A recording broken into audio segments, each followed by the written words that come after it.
Hey guys, Julie here. I am so excited. I wanted to jump on here and share another little project with you. Now, this is something you can easily do at home. So, this is a painting that I did either last year or the year before. I don't remember, but it's just a sweet little sheep grazing on a hill. And then I wrote, "The Lord is my shepherd." Psalm 23 is one of my absolute favoritist. It's not a real word, but my most favorite scriptures. If you know my story, you know that I live in Montana now, but I'm originally from a town just south of Sacramento in California. And back in California, we had, I grew up a country bumpkin. We had horses and cows and sheep. And then when I am now an adult and got married, we had goats for a while, and we had dairy goats. Just a handful as pets, and then we would milk them. And Jeremy makes really good goat's cheese. So, anyways, all that to say, I love kind of the agrarian analogies and scriptures and psalms in the Bible. Anything with farming or livestock or ranch life speaks to my heart. So, all that to say, I painted this and I wanted to share this with you. This is a painting that was done on canvas. And I'll share the reason with you here in a little bit. You can definitely do this project on canvas, but I wanted to kind of think outside the box and offer something a little different. So you can definitely paint this on a canvas. If you do, I'd recommend painting the entire background black. And once again, I'll explain why I did that. But this is my inspiration. That was my inspiration. So once again, like I said, I wanted to do something just a little bit different, just a little outside the box. So I actually painted on a book. So this is just a book. This is one I got from Dollar Tree. So you can use any book you have.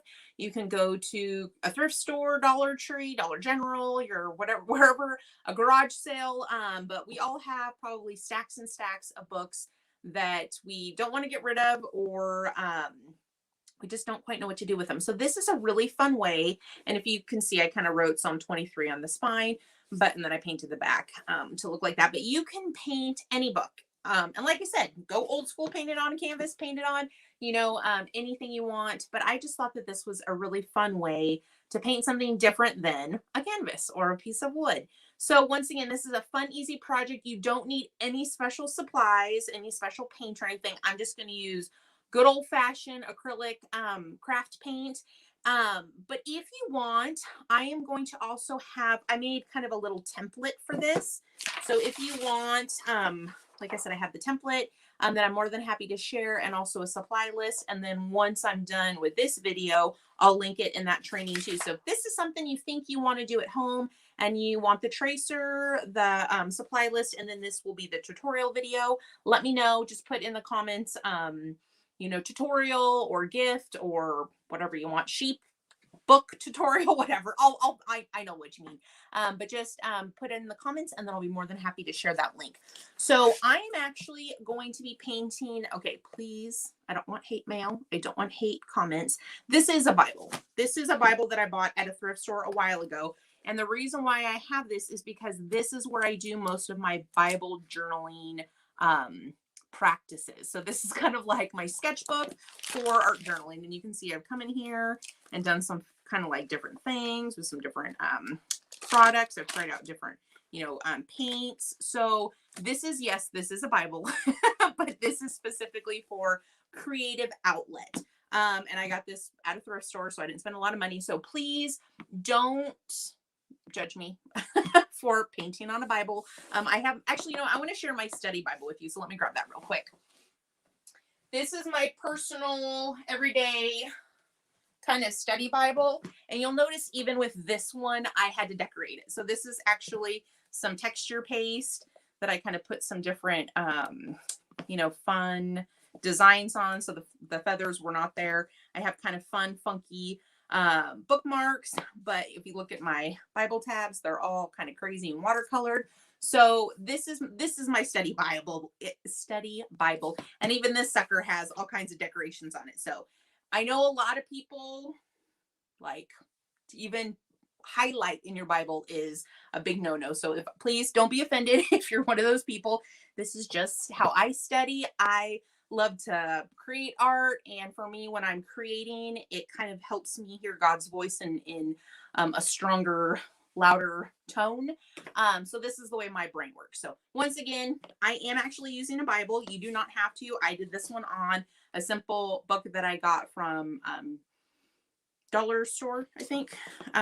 So once again, if you have books laying around, this is fun. And you don't have to paint this. You can paint anything you want on them. So once again, I started off by painting this entirely in black. And once again, I'm just using the paints that I use for paint parties. You can use any acrylic craft paint or any acrylic like student grade paint. It doesn't have to be special. Now, I would recommend making sure that your book is either like a fabric, you know how sometimes books have that like kind of fabric texture, or just something that's not super like shiny and slick. I don't have any examples laying around to grab, but if your paint needs something to kind of anchor or stick to, so if you're doing this and my hair is kind of funky today. I tried to curl it, make it look all cute, and then it just kind of goes wonky. So sorry guys. But make sure that you have a book cover that's not super, super slick or super, super shiny. Something like this is perfectly fine. Once again, this is just my Bible, and you'll notice this isn't fabric, but it's not super shiny. It's kind of matte or dull. All that to say, paint will just stick better to that surface. So all I've done is gone ahead and painted this solid black and let it dry really well. Now for me to put my template onto my book, I usually would say canvas, I'm going to use graphite paper. Now this is white graphite paper. If you don't have white graphite paper, you can also take the template, take chalk, just like sidewalk chalk or chalkboard chalk, and scribble all on the back of this. And then when you turn it over and trace over the words and the little sheep, the chalk line will be on your book. This is a, I don't want to say cleaner way to do it, but you'll get crisper lines if you use white graphite paper. This is just the generic brand for Michaels, but you can get graphite paper at most office supply stores, art supply stores, Amazon. So I'm going to just take my sheet of graphite paper and make sure that it is transfer side down. I'm just going to lay this. Oh, and also just so I know books come in all different shapes and sizes. This will fit a 6.5 by 9.5 book. So I just did it off of this book, and this is, oh, actually 9. So 9 high, about 6.5 wide. So 6 by 9 or 6.5 by 9. Anything smaller than that, granted, you could print this out and just reduce the size on your printer. But also if you have a larger book, you can just have this kind of be in the middle or print it larger, whatever you want. But I tried to find, like I said, this is kind of a standard size book. So that's why I went ahead and made the tracer this size. So what I'm going to do is just kind of figure out where the edges of my book are, line them up, and then I'm going to just hold this steady with one hand and start tracing with another. Now this is probably the most time consuming part of this entire process. This is just doing this little outline. And once again, you could do this with any picture. If you found a really cute, quote on Pinterest, or if you have, a little picture that you want to do with something else, using graphite paper, I know I'm like, it's life-changing. In the artistic world, in my world, when I teach paint parties, and trace out canvases, I can't tell you how big of a difference graphite paper has made. I know that sounds simple, but for me, this has been a huge game changer. So even if you don't do this project, you can definitely get graphite paper. I have black and white, and if I'm doing painting on a black canvas, granted I use white tracing paper. I'm going to show you this. Can you guys see that? See how it shows up on there?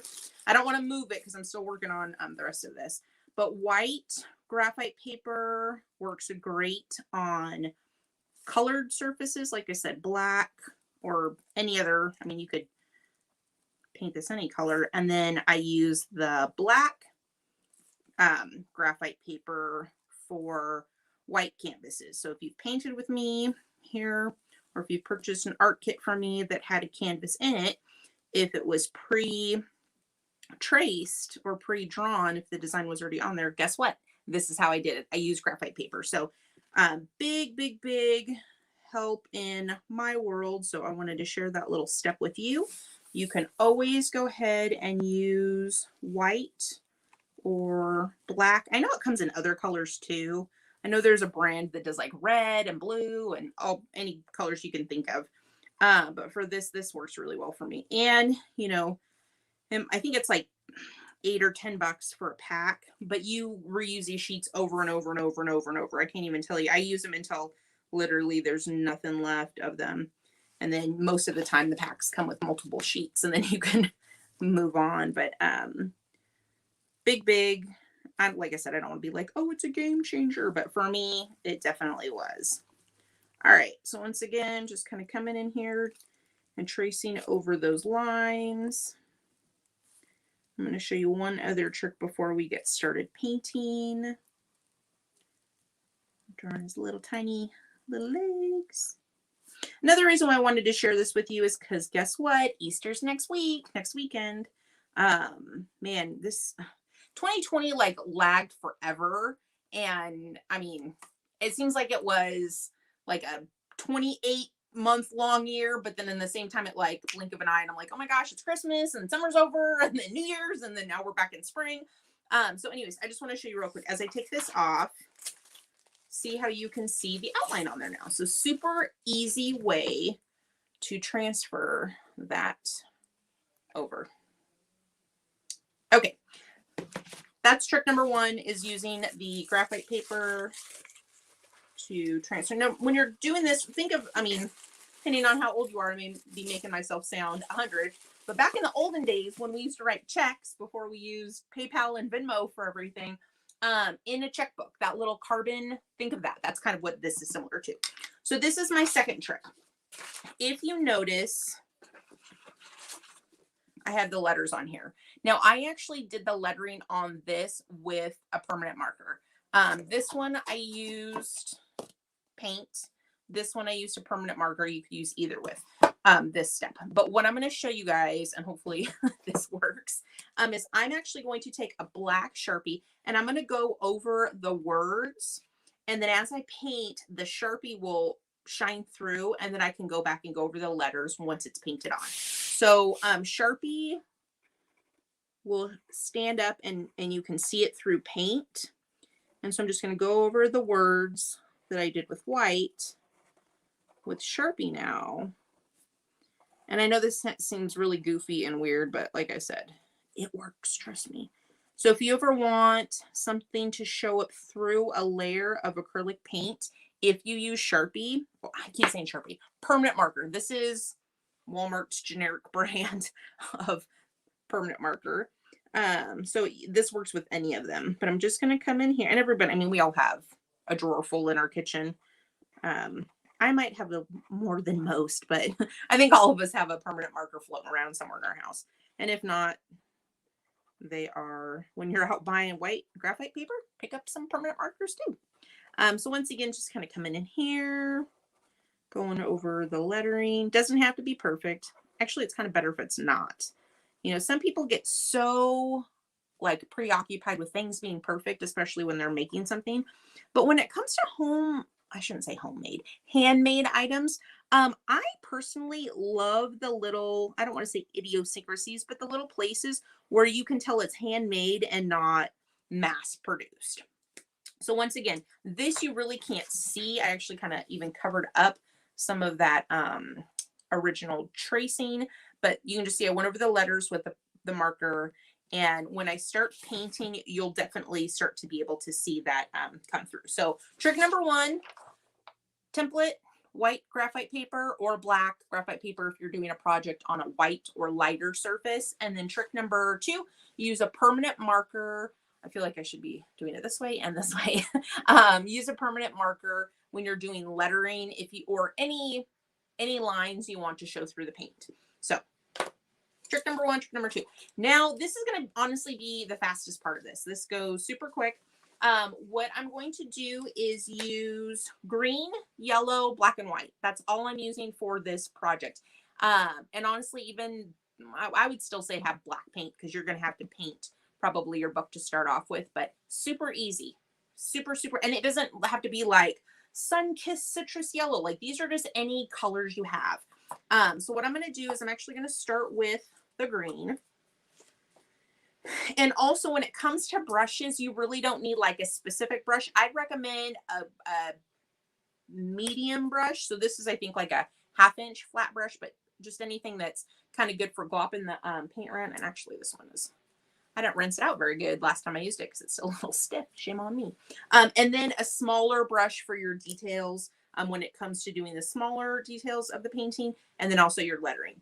So what I'm going to do is I'm going to start painting this entire area black. Or not black, green. It already is black, Einstein. So I'm going to do, and if you want, you could also put a piece of paper underneath here if you were like concerned. I'm not that concerned with it, so I'm just going to swing it. Come in here and start, and you'll notice, see I'm smushing and kind of smushing. I'm making up words left and right. As I'm coming in here and applying the paint, I want there to be texture. See how there's all this texture back here where, you know, those lumps of kind of grass are hanging out. So I want there to be texture. I don't want it to be nice and smooth and everything. I want there to be all kinds of blobs poking through. And that's actually one of the reasons why I chose to paint this on a black background, is because as the paint is applied thinner and thicker in different areas, it's automatically going to start creating shadows and dimension and all the things that we want in this painting. So why, you know, let the paint do the work for you. So just coming in here and smushing, blobbing, kind of coming around and just painting green. Now, once again, it doesn't have to be a specific green. I would recommend lighter colors when you're painting on top of a darker background. The colors will go on vibrant, but they will dull or become less vibrant as they dry. So I kind of stack the cards in my deck, and I will use lighter colors from the get-go. So like even if you had like a pastel green, or even if you wanted to add a little bit of white to these just to lighten them up. Because like I said, have you ever like painted a wall in your house and you're like, oh, I love it, and then it dries and you're like, oh, that's not the same color I had in my head. Or the opposite, maybe you've painted something and it looked like not what you were thinking, and then as it dried you're like, oh, that looks, you know, a little bit different. Once again, you can also paint the side of your book. If you notice on the original one that I did, see how I painted the front, the side, and the back, just to kind of keep with that same look. So you don't have to, but if you want, you can also paint the binding. I don't know what the seam, whatever the edge of the book is.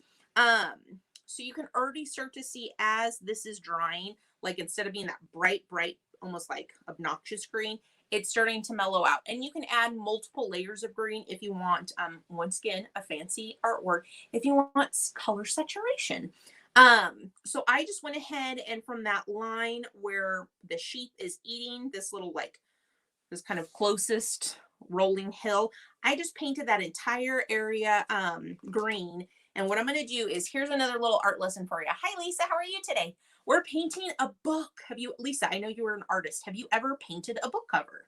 This is something super fun and a great way to, you know, we all have a huge stack of books, you know, we're either planning to donate or, you know, whatever, maybe, you know, especially college. Like, do you have any books from like high school or college or any classes you've taken and you're like, I don't want to get rid of them because you probably paid a ton of money for them or whatever, but you're not going to use them in your daily life. So this is a good repurposing for decor.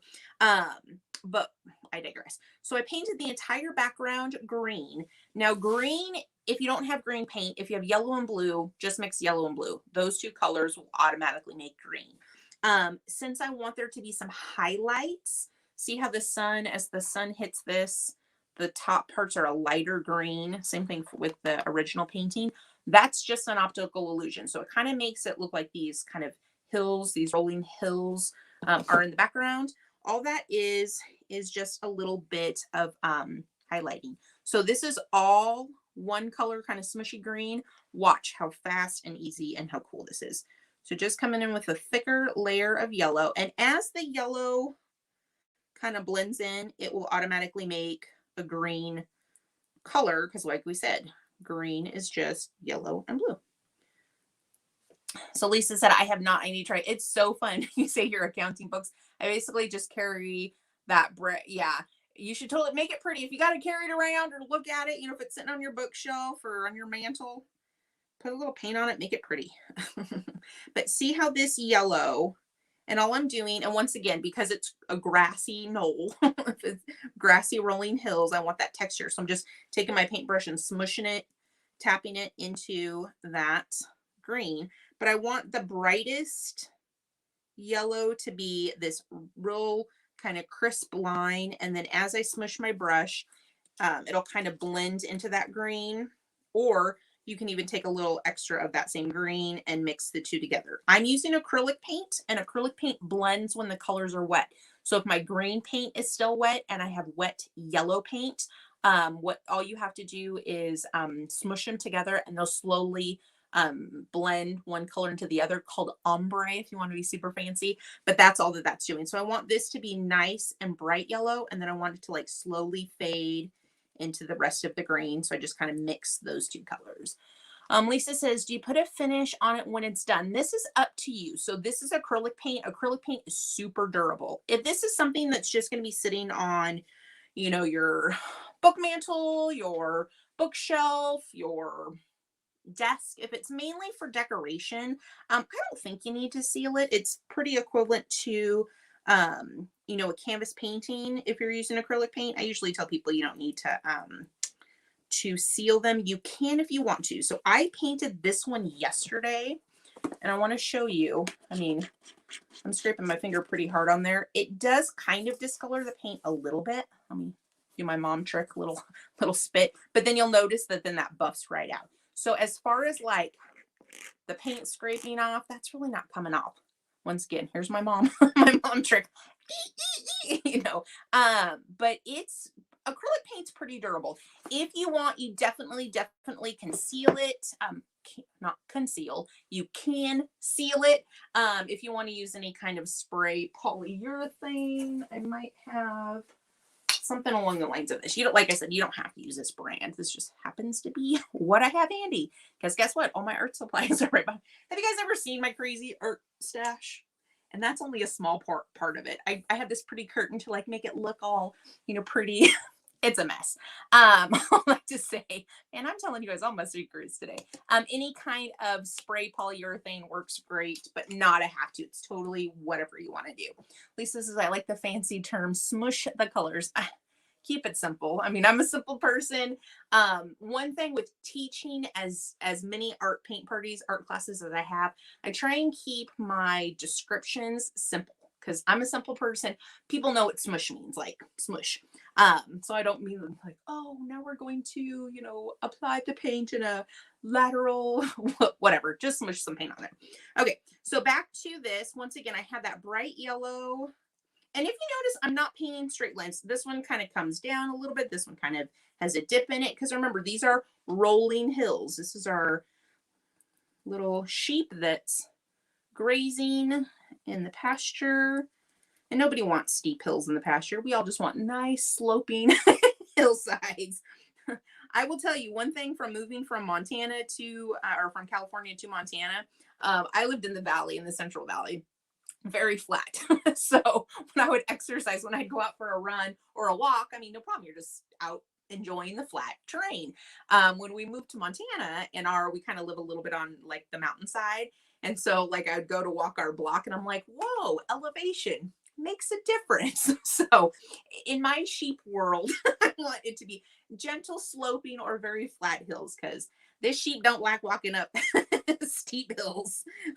Too much exercise. All right. And you can, like I said, this is just, see how just those two simple lines and then fading that yellow down into the green adds to that dimension. It gives you perspective. It kind of pushes things back into the painting.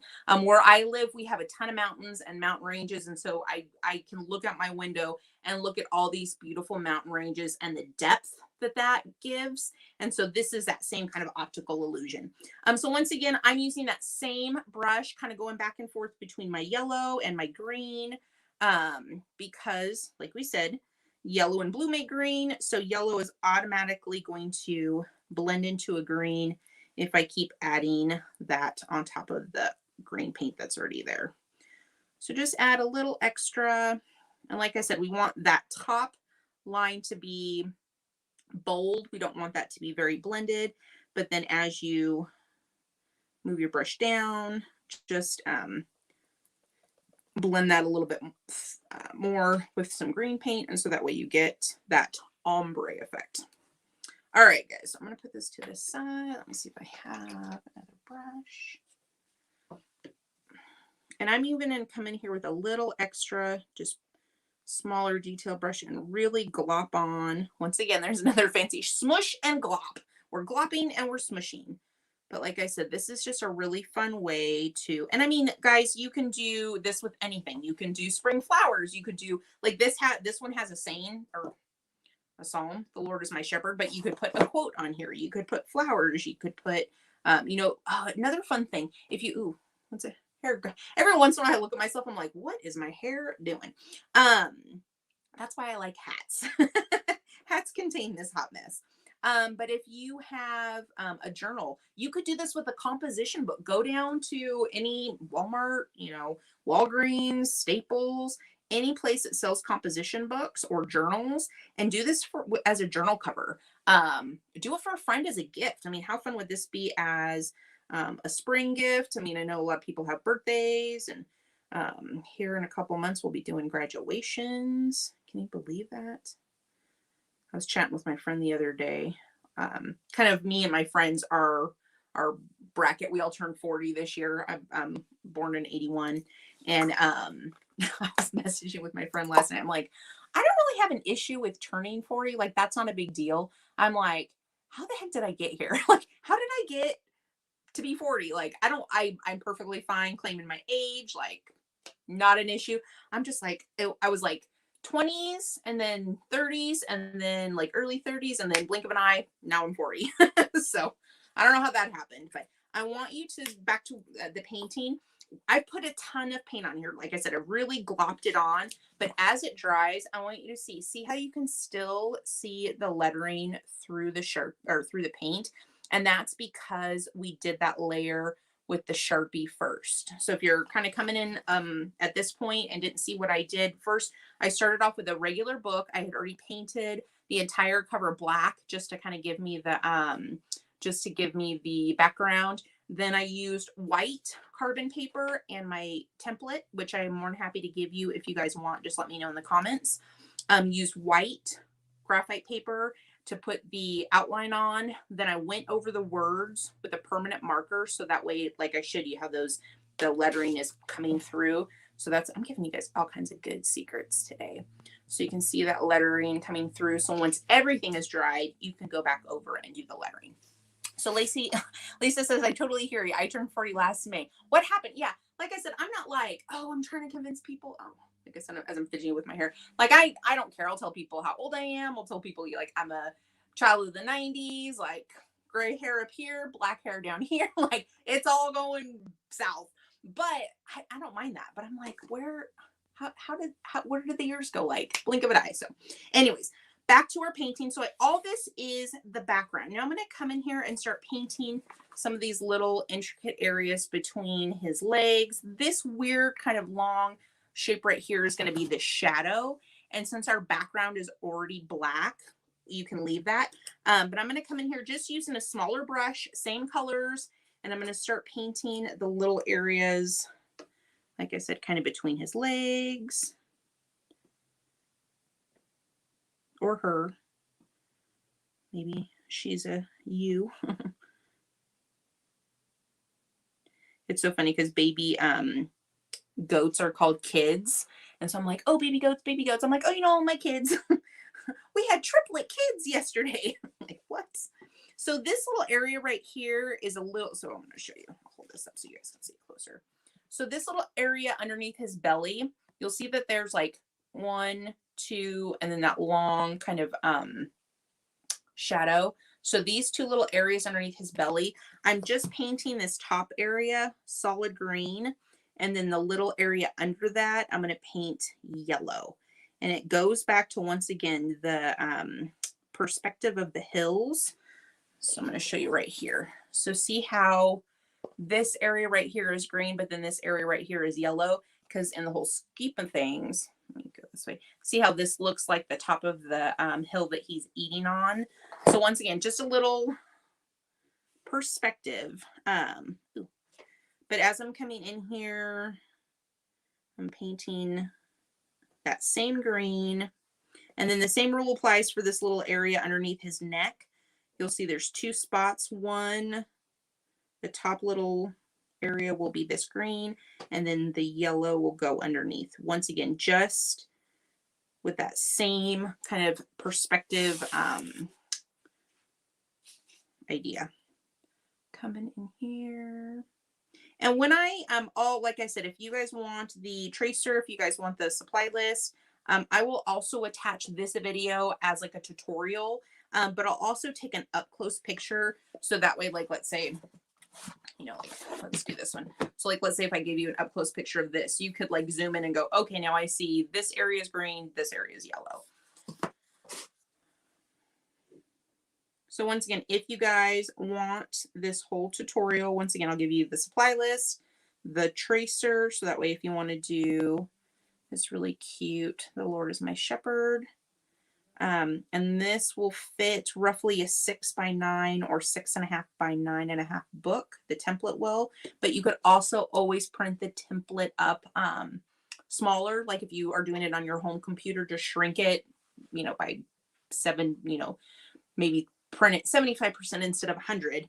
I'm not real technical, so I will make sure I don't give you guys bad advice if it's something I know. But once again, even with this smaller brush, you'll see I'm just kind of smushing, blobbing my hand around because I want texture. I want that feel of all the kind of marbled paint, and that black undercoat will automatically start to come through and give you shadows. That's why I also, when I did the canvas, I did the exact same way. I started with a black base. I started with a black canvas, let it dry completely, and then painted on top of it. It's a really, really fun way to do paintings. I've actually taught a lot of paintings that way, and I really like that technique. I don't know if there's a name for it. A friend of mine who showed me, she calls it a reverse painting. I don't know if that's a real thing or not. A lot of stuff I say is not a real thing. Like you really couldn't look it up in a book. But I just love the automatic. Like I said, it just gives you texture and shadows from the get-go. So why work harder than you have to?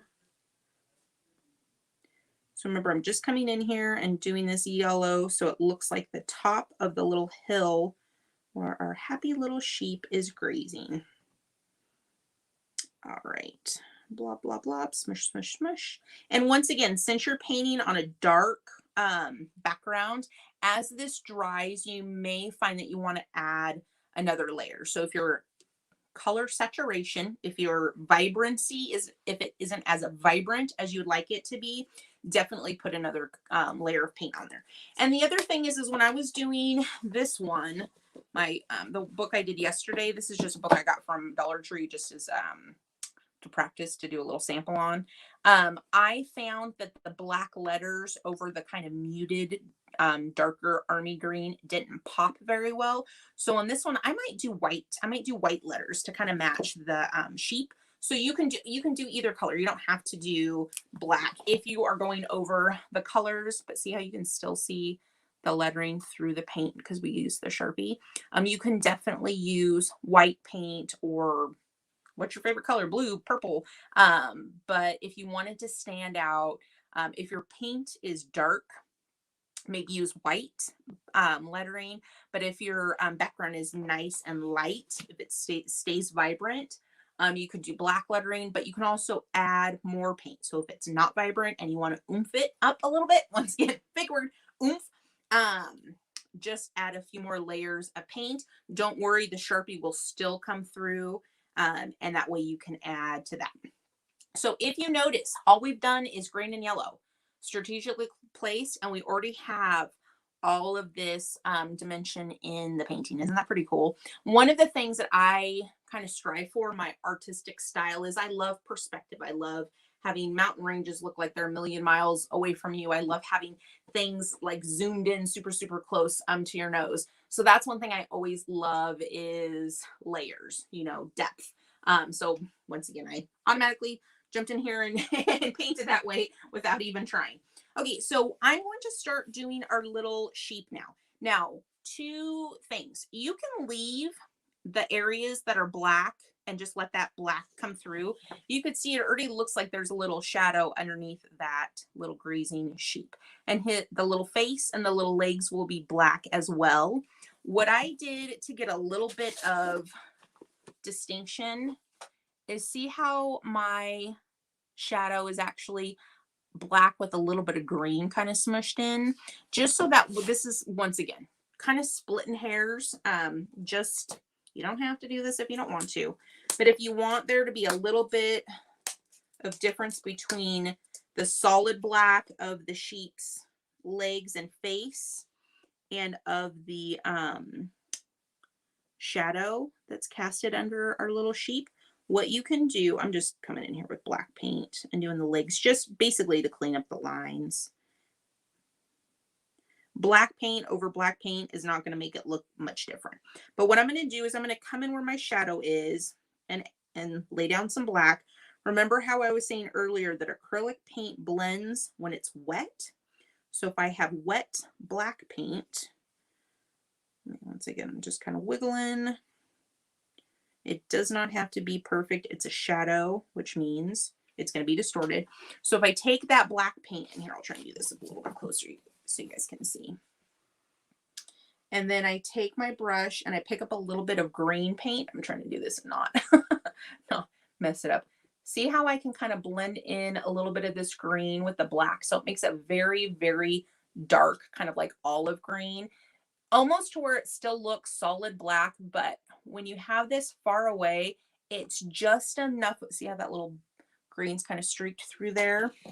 It's just enough of a distinction so that the eyeball kind of goes, oh, that's a shadow, and it's just the shadow on top of that green grass. Honestly, not that painting is magic, because that sounds stupid. But a lot of painting is optical illusion. How can I take these paints, or if you're drawing, or if you're, you know, using whatever medium you're using. So in this instance, I'm using acrylic paint. How do I take this paint and apply it to this surface and make it look like a shadow? So it's this optical illusion. So just once again, one of the little tricks to help create that optical illusion is mixing just a little tiny bit of green or yellow into the shadow. Not a have to. It's nobody's gonna like look at this book on your shelf and go, hang on a second, your shadow's not correct. You need to, you know, like nobody's gonna know. But if you want there just to be a little more realism, do that little trick. And so I'm also going to come in here and paint just a little extra, kind of clean up the lines around the sheep face. Now, once again, I'm not necessarily painting over his whole face. One thing I want to keep is that little white dot of where the eyeball goes. See how there's that little white dot, but see how you can still see the white outline kind of like on the top of his face? Where am I going with this? Wrong way. There we go. There we go. Okay. Everything is kind of backwards, but see how there's still that little line, that white line above his face. Since I didn't cover it up with the green paint, I'm going to come over here and just cover it up with the tiniest little layer of black. I don't want that outline showing. So once again, just kind of cleaning up some of the lines. And then the very last step in painting our sheep is going to be adding the texture for the wool. And we're going to do that same smushy, blobby, marbly, whatever. I should probably name it so that way I'm like, whatever this kind of abstract thing that I talk about. But I'm going to come in here with some white paint and do that exact same blobby, smushy, textury application. I'm just taking my brush and kind of stamping, pouncing a layer. And this layer, I want it to be a little thin. I want that, once again, that black to show through. See how that's kind of coming through? I'm going to come in and add another layer of highlights on the wool. So it'll help my little sheep. Oopsie. Oh, you know what? I forgot to add his little butt. See how my little sheep has this little butt?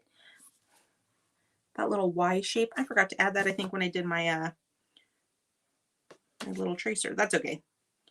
I have to have a cute little sheep butt. Lisa says, adorable sheep. I can totally imagine this smushy blob sheep in our New Mexico mountains. Yeah, isn't he cute? So like I said, back in California, we had goats and we had a hodgepodge, but we actually had one goat. She was a fainting goat. If you've never seen, if you're like, what are fainting goats? Oh my gosh. When you have some time, because you'll be addicted, go on YouTube and just type in fainting goats. It is hilarious. So let me know, give me a little harder thumbs up if you know what fainting goats are. But if not, wait until you have some time, because as soon as you see one clip, you'll want to watch like 1,000. It's hilarious. Even if you're not a person of faith, you cannot deny. Yeah, Lisa said I'm laughing about the lost butt. I lost my butt, my sheep butt. But you can't deny that if there is a creator, I believe that God is our creator. He or she does not have a wicked sense of humor. Because if you look up fainting goats, they're hilarious. They're a riot. So Lisa asked if I have fainting goats. I don't currently. We used to when we sold our ranch back in California. It was actually really cute because the family that bought our ranch, they were going to get livestock anyways, and we weren't going to pay for them to be hauled out to California, or I mean to Montana. And there's a lot to go behind it, but it just didn't make sense for us to bring them with us.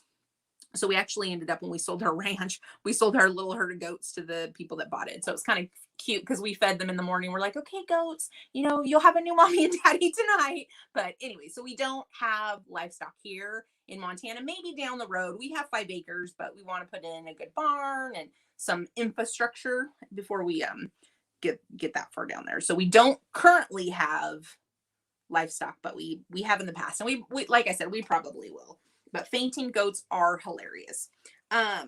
So once again, I'm going to come in here. Like I said, I lost my little sheep butt, but we'll find the sheep butt once it dries. So how stinking cute is that? And look, I mean, I've been on here for about 40 minutes, but honestly, a lot of that's been paint or prepping and talking. You could easily do this hashtag livestock goals. There you go. I love that.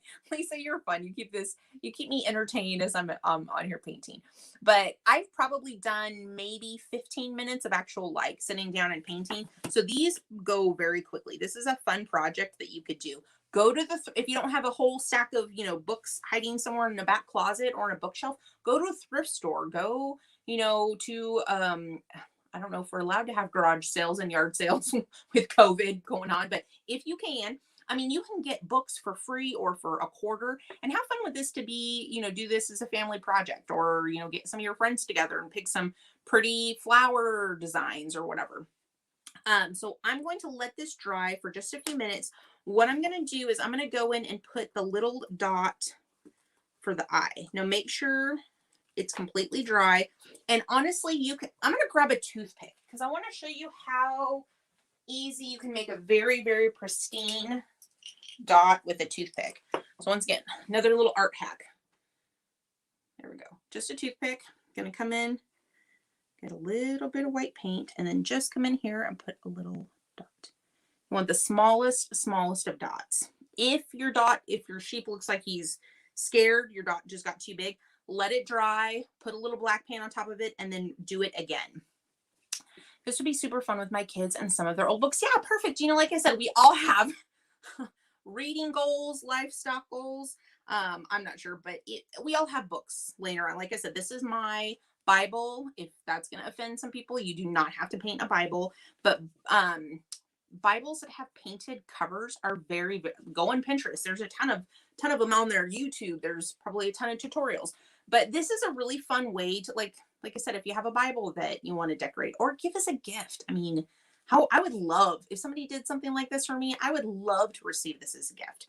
All right, guys. So this is still kind of ooey gooey drying. I'm trying to think what else we could do while we wait. I'm going to go ahead and start doing the lettering. So I'm going to show you guys, I'm going to go ahead and do this one in white just to show you some differences. But like I said, this was my original painting that I did. This is actually done on canvas. And this one I did with black paint and I actually used like a paintbrush. Yesterday when I was doing this one, I wanted to see how it would look. And on this one for the lettering, I just used a permanent marker. So a Sharpie or a generic Sharpie. But I just went over this with that last night and it worked really well.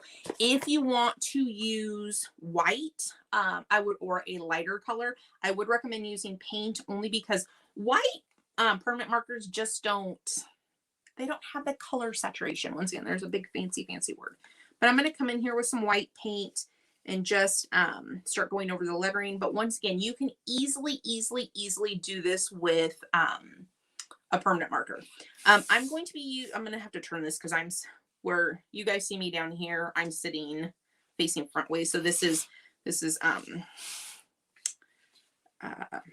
correct for me. So sorry if this was kind of goofy. Once again, this is still kind of wet. I normally would wait until this is completely dry, but I just wanted to show you guys this. So if I goof up, it's because I'm not patient and I didn't wait.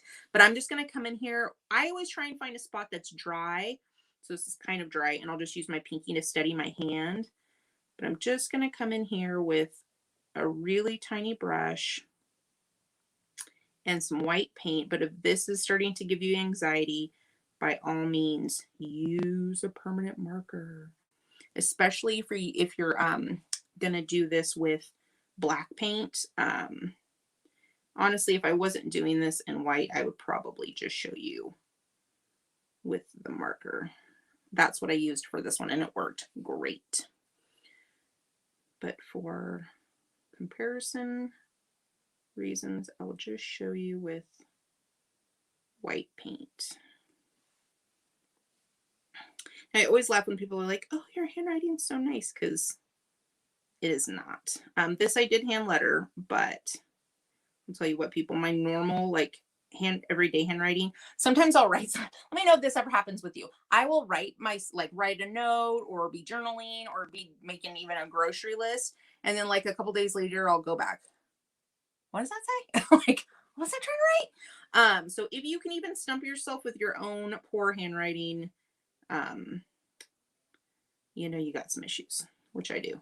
I claim and no, I have issues. But back in California, if any of my Lodi friends are in here, go check out Double Dip Gallery in Lodi, California. One, art and ice cream, like two of my favorite things ever. But the gentleman that owns it, Tony, is he's a muralist and just fantastic lettering, just amazing stuff. But he also is an artist. I mean, he does beautiful pieces. But I actually took a weekend lettering workshop from Tony and learned so much. I'm a perpetual student of a lot of things, but especially of art. I'll let you guys see how that's coming along. See the difference between the black and the white lettering? So totally up to you. It gives it a totally different feel, but just kind of take account or just see how the overall look of your book is. If it's very dark, black lettering is not going to show. If it's very light, the contrast will be better with the black. But even if you start doing it in the black and it's just you're not feeling it, you could always change to a lighter color. But anyways, back to that class that I was telling you about. I learned so much over that time. And like I said, it was like a Friday, Saturday, Sunday workshop, or it might have even just been the 2-day. Anyways, things that I didn't even think skills that I would benefit, how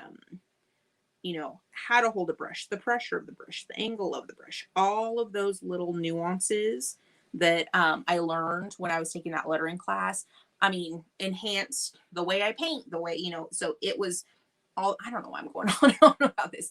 I encourage you, lettering can be, for a lot of people, like that's kind of on their bucket list. I wish I could, do pretty calligraphy or do better lettering. It is a skill that can be learned. If I can learn how to do decent lettering, anybody can. But if you're also an artist, I will guarantee you it will enhance your artistic skill as well. Because like I said, even the pressure of the brush, the angle of the brush, the, length of how the brush stroke connects to make a letter. Like I was so, here I am still talking about it years later, but I learned a lot, but it made me realize that like lettering is an art form. It's a beautiful art form. So blah, blah, blah. Weird tangent. I'm done. All right. The Lord is my shepherd.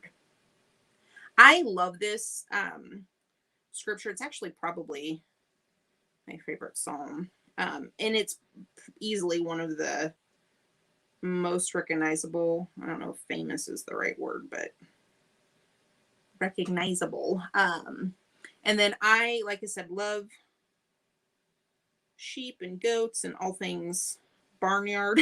Not all things, not the manure. Lisa says, I like both colors for the lettering. I can see why you did both. Each has a different feeling. Yeah, and that's the other thing. Like I said, even if you're not doing this picture and you're doing, something totally different, I always try and see, what's your contrast going to be? Contrast just means, the difference between dark and light. So if my painting is generally light and I want to do lettering, I will usually choose a dark color, black or brown or a dark blue. If it's a darker background, like how this could kind of be the darker greens, then I would pick a lighter color, white, yellow, something, because you want that contrast. That's, I know, once again, silly, weird art word. But when I'm, creating designs, there's components that I really look at, and contrast is one of them. All right, so this is not, once again, my green and yellow is still super ooey gooey. So when I'm done doing this word shepherd, it's probably not going to look all that great, but I'll let it dry and then add another layer. So it'll be nice and crisp. If you're doing this in black, usually black has really good coverage because white is the lightest of colors. Sometimes you just have to go back over. Like in the sheep fleece, I want that black underneath, coming through, because I want all that texture and I want it to look like wool where there's the shadows and stuff. But when it comes to lettering, you want it to be nice and crisp. So if need be, I'll probably just let this dry for a little bit and then come back and add a second coat. So that way the lettering will look nice and vibrant.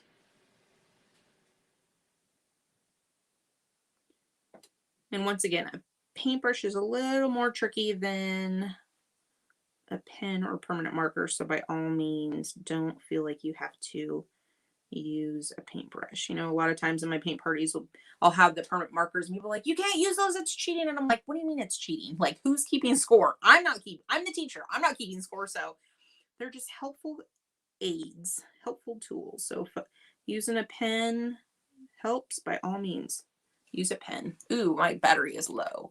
I got to make this live almost be done, because if not, I'm at 10%. All right. So here is our kind of quick, but see the lettering, the white versus the black. So those are two options. And then what I also like to do is once I've done one layer of fleece, see how I kind of came back and I was doing it the wrong way. Sorry guys. See how I came back and added a second layer kind of on top and a little bit like on his little butt. That just once again will make it look like the light is shining down, and that's the brightest part of the fleece. So I'm going to come in and just add a little smushy second layer. Just how we did the yellow was the highlight on the little rolling hills. We'll give our sheep a little bit of a little brighter white smushy fleece on the top. And then since I lost my sheep butt, where'd my sheep butt go? What I'm going to do is take this brush. And once again, it's only because I forgot to put it on there. When you're painting this, you can just leave the black space, how we did with the legs and the face. But if you'll notice, see how on here, how it almost looks like a Y, a little butt, his little tail butt. Okay, up, there we go. Sorry. But see, it's just kind of like that Y shape. And all that is the black poking through. Here's the same thing on the original. So since I accidentally painted over it, I'm just going to go back in and repaint, refine my sheet butt. So like I said, normally I would just have you leave the black poking through the canvas underneath, but every pun intended. See how that little black Y, there's his butt. Okay, so like I said, my iPad is definitely going to die. So I want to get off here and say goodbye before it decides that I'm done. Super simple project. I hope you guys are inspired. I hope that you guys either paint this or paint something fun. And if you do, please post it on my page so I can see, or tag me, or send me a direct message, or email me. But this is super, super easy. Once again, white, black, yellow, and green. The only colors I used. I didn't use any special paint.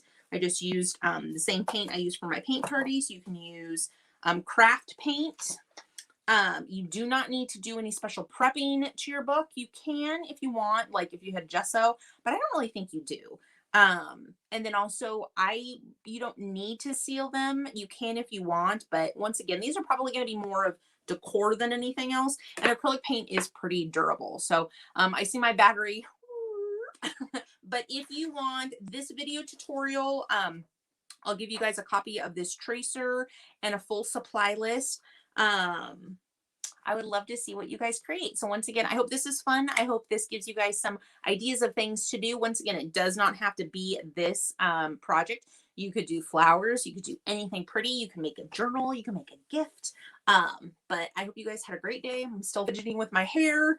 But I'm going to go. I'll talk to you guys later. Bye, Lisa. I can't wait to see what you paint too.